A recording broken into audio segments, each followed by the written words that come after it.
here. Now that you're like a real All right. A-list celebrity, and we're all a bunch of Damn. plebeians over here. I want everybody to call me an actor now. Are you a member of the Actors Guild? Are you on IMDb? I think I needed 2 more appearances. I do have an IMDb. Somebody linked it to my Twitch Ah, chat today. nice. Lol. I'm I checking was this on out. camera for approximately 3 seconds, Great and I job. had That's about a lie. 8 lines. 3 seconds? No. Yeah. Did you watch the episode? I haven't did. watched Well, it. no. I saw that's the how much they highlights. kept. But you technically recorded more, right? Or something like that? Oh yeah, of course, yeah. All right, so I'll just give you guys the breakdown. So I was at Boston, and it was a couple days before the group stage started. I went there a little early, and I was on this computer, and I was kind of just like sitting there all day, and I got this email from this lady who was like, "Hey, we're looking for somebody for an acting gig for like a TV show about esports, like an episode about esports." So I was like, "Okay." I wanted to see what it was like. They sent me the script. I read the script. And ultimately they weren't sure when they were going to shoot yet. It was probably going to be like late December, but maybe early mid-December, which was when Boston was. So I wasn't sure if I could make it or not, because obviously the event's more important. But it ended up being right after the event, like 5 days after, so I was able to go. And I read through the script, and I was like, there's some like gaming cliche stuff. It was like whoever wrote it obviously knew gaming, but maybe they didn't. Yeah. Like there's a difference between like playing games and knowing what like a pro gamer is going to be like sometimes.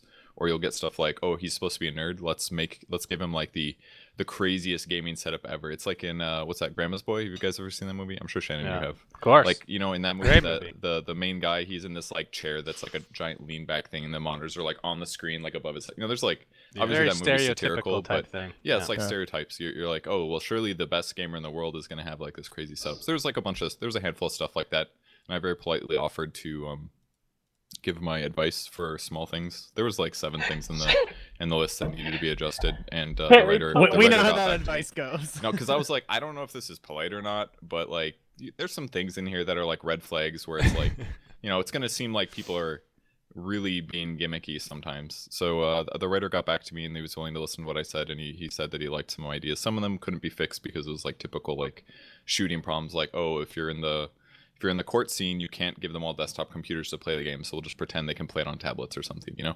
Like it could be stuff like that they just genuinely can't fix based on the shots. But they were super accommodating about it. Anyways, it was after Boston. I flew out to New York for a couple days. Wasn't It was that right after travel the brutal patch though? stream. Because you had to fly home from the East Coast, and then you flew back to the East Coast like Yeah. two or 3 days later. With That's patch notes in between. Was Yeah. I flew back, did the patch notes, I think, and then Yeah. flew to New York. It was something like that, or maybe it was like I was in New York, Yeah. then flew back, did the patch notes. I can't remember. It was something crazy like that. But the event itself was pretty cool. I like walked to the arena. It's where the U.S. Open is in New York. It was this big esports arena, and the coldest the temperature was that day was 15 Fahrenheit, which is -9 Celsius for any EU viewers. And they didn't heat the arena because it costs money to heat the arena. It costs a lot.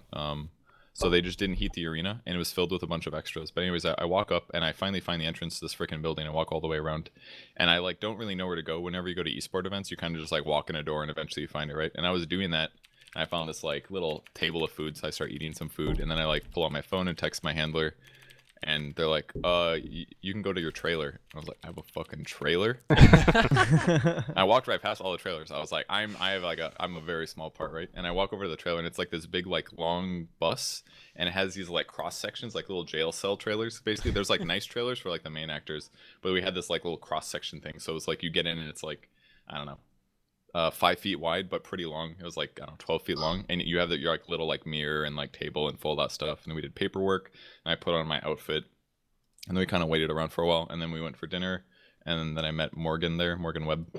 She used to be on TV when I was probably in high school or college or something. She was on G4, I believe, with Adam Sessler. Is that his name? Was it Yeah. Attack of the Yep. Show? Is that it? He was on a bunch of that G4 stuff.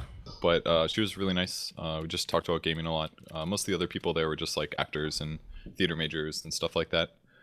So we just kind of hung out for the day, and then we finally did our shots around like 9 p.m. or something, after like sitting around watching TV and stuff. It was really cold because we couldn't wear our coats in there, because obviously then you're wearing a coat and it looks weird.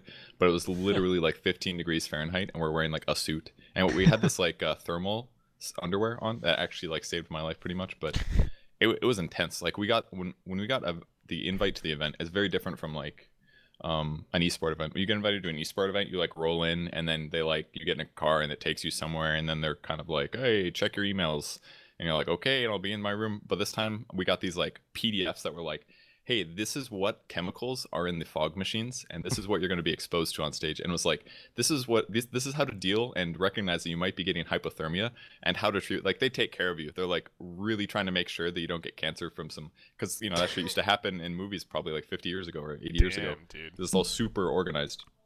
So I at first I laughed. I was like, hypothermia, come on, it's gonna be fine, right? It was really cold. It was really cold. And Morgan had it even worse because she was wearing a dress, and she's less body mass, obviously, so she got cold even faster than I did. So we'd like do a shot, and then the handlers would run over and give us our coats, and we could like cover our bodies with coats for like 30 seconds. It was actually that cold, honestly. It was insane. So we did all the shots, and it was like super pressure because I didn't spend a lot of time memorizing my lines, almost none. So I basically had my phone in my lap, and I would like pull it up and be like, oh, here's my line. And the scary part is like, everybody's waiting for you, right? Like, if you fuck it up, you have to do it again. And there's like 50 extras behind me, and Morgan's to my left, and there's like 4 different camera guys with different cameras just like laying in bleachers cameraing at us. God, that shit was stressful, man. Yeah. Wow. But then it was over, and that was like, it was probably around like 11 p.m. and then we took the subway back. I stayed at a friend's apartment, and I flew in a day or two before because I had to do a fitting first, and then left the day after. So, and then I did ADR, which is like voice recording in Los Angeles, luckily, which means like I probably mumbled too much because my face was frozen. And so I just did extra voice lines in a little studio. And pretty much all the audio in the episode was actually from the ADR. And they used very little visual stuff for me because I probably did such a bad job acting because I was stressed and terrible at acting. So I was barely ever on camera. So they use the voice of a recording on top of the visual. They do that right? all the time in TV and movies. Yeah. There's a lot of you ever watch like a movie where somebody says a line but it sounds weird? Yeah. It's probably ADR. It's like the way the mics they recorded it with is different. And therefore you can hear the change. And sometimes it's not even the same person. It could just be like, oh, we'll just add like a farting sound effect when some guy falls on the ground. They'll do stuff like that. Just like add sounds after Those the are fact. the best. That's what makes movies funny. To make it better. So and in this case, maybe the audio was bad. Maybe I delivered it awful, and they're like, hey, it's 11 p.m. We just want to go home. This guy's really shit at delivering lines. We'll just get him into the studio in like a month. That's probably what happened. Oh, this fucking nerd. Damn. It was a good experience. It was dude. definitely interesting. What an experience indeed. That's crazy. That's what we get to look forward to. Maybe a slice of that in the esports world. These are the chemicals coming out of the fog machine on the stage in China. That'll be the day. So would you do it again? Yeah. Would I do it again? Yeah, especially if it was local. I won't want to like travel for a day. The pay per day was actually better than esports lands, believe it or not. Just for the guest star, and the amount of time I actually worked was very low. I basically sat around all day until we actually did the recording, but the amount of time I was doing clips is probably for sure less than 2 hours. That I was actually on stage ready to do clips, but I got there like 2 p.m. or something. But I got paid more for a day rate than doing like 12-hour days of casting, so that was pretty nice. Oh, shocking. But obviously the level of money is completely different. Like the amount of money they had and the whole thing was just incredible. This like giant room that was just shelves of like props of like different kinds of lamps and shit. Wow. And then they had this other giant room that was just clothing. And then they had this other huge room. It was like a gym, and it was just filled with sets, which was like little like plywood houses that had sets on the inside that they would do. Like it was insane how much money there was. So obviously esports can't compare, but like, I don't know. So when you said there were like 50 extras behind you, how much does each extra get paid for something like that? 'Cause I have no idea. they're not volunteers, right? They get something, even if it's $50 a person. Like that I don't remember adds who up. told me how it works, but maybe it was Nikki or somebody else. But they basically all apply to be extras.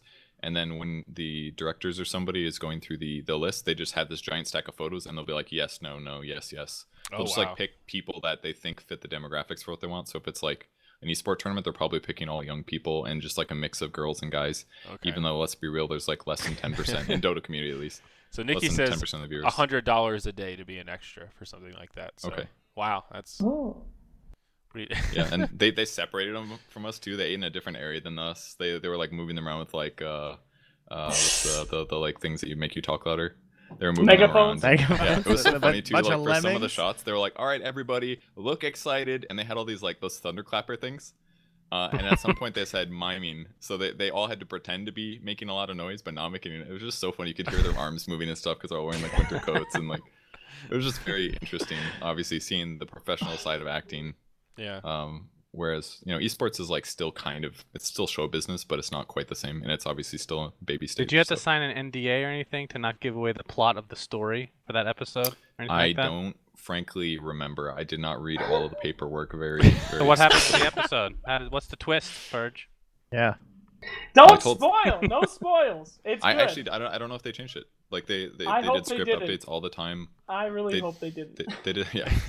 They did like 3 script updates, I think, even past when I gave them my my advice. That was like during Boston or something. So the script changed a couple times. Things changed. My lines when I got to the event were a little different. My lines that I saw on TV were completely different. I was hoping that there was this one line. It was like trying to describe how good the player was. Morgan's line was like, "Do you think he can be stopped or something?" And my line was, "Well, considering Jace is the LeBron James of esports, no chance in hell." That was my line, and I'm like, this is a little extreme. No caster would ever say like, "There's no way he can possibly." It's impossible. No one would ever say that, There's like reality things like that I had to like bring to the table sometimes. But they were super nice about it. Honestly, every person I met was really nice. The main actor, I met him. I met his love interest in the show. She was actually, I found this out the other day when I was poking through IMDb. She was. Have you guys seen Daredevil? Yeah. Yeah. So on you know Netflix. the lawyer that was dating Daredevil's friend? She was blonde. Daredevil has a It's- friend. It's the guy that's not very attractive with long hair. And he's chubby. Daredevils. It was like Oh, his lawyer yeah. partner in the law firm, right? He His had what? he had the like an blonde? ex-girlfriend. Yeah, Oh, that yeah, girl. yeah. I didn't know. Yeah. I didn't know until I looked at the IMDb. Anyways, it's her. So the main guy was super nice. I met her a little bit, and the Jace's manager guy that accused him of 322ing, and then like all of the esports players as well were generally in the same area. So yeah, everybody was really nice. The director, like nobody was in any way arrogant, which I thought might be the case. I didn't know what to expect. But everybody was extremely nice, extremely professional. Really good experience. Seems And they were like a- really accommodating about ADR lines too. If I thought the lines were unrealistic, they were always willing to hear what I had to say, which I really appreciated. So Seemed like B+. quite the interesting plot. Best team in the world loses a match. The only way you'd lose that is if you were trying to lose. Whoa! that was the plot. Watch That out. preview was pretty funny. And the day after that he threw the match, his manager did a press conference and he was like, "Jace threw that match for money." I was like, Sick well, PR. I was like, this wouldn't ever happen, but hypothetically, there could be a manager that was that deluded that he would actually say, Suns fan. One day. Yes. Someday that will be me. We threw that match for money. Goodbye. Goodbye. That's it. That's the whole press conference. Oh my. Yeah. All right. But I well, haven't watched the whole episode yet. But yeah, very exciting. good. I'm jealous, Purge. That's pretty cool. That's a cool gig. I just hope God, please still have the same ending. Please have the same ending. Oh my God. Sax, Well- I wasn't supposed to let you read the script, dude. I Well, broke the rules. yeah, I didn't it's read the okay. form. Through I'm emails not like, "Don't saying send this to anything." anyone. Don't let anyone read this." I'm like, "Hey, Sax, check out this ending." And then it was a good time. Boston like crying laughing. Yeah. Yeah. Please keep it. All right. Anyway. Great. So what else we